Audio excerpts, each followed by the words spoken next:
अबकारी सामग्री रे केते राजस्व पाइछि ओडिशा केते मद मृत्यु घटी तार विवरणी देइछन्ती राज्य सरकार।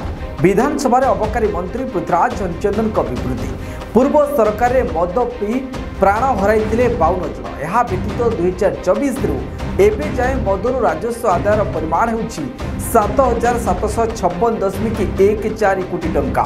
2014 मदर राजस्व आदाय 2028.79 कोटी टंका आदाय होता बेले 2024 रे यह बढ़ी 7000 कोटी टंका पार होछि।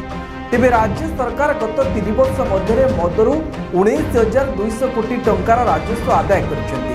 2021-22 रे 5,528 कोटी, 2022-23 रे 6,455 कोटी, 2023-24 रे 7,216 कोटी टंका आदाय होछि। सेहिपरि राज्य रे लाइसेंस प्राप्त देशी और विदेशी मद दुकान संख्या रही 3,859।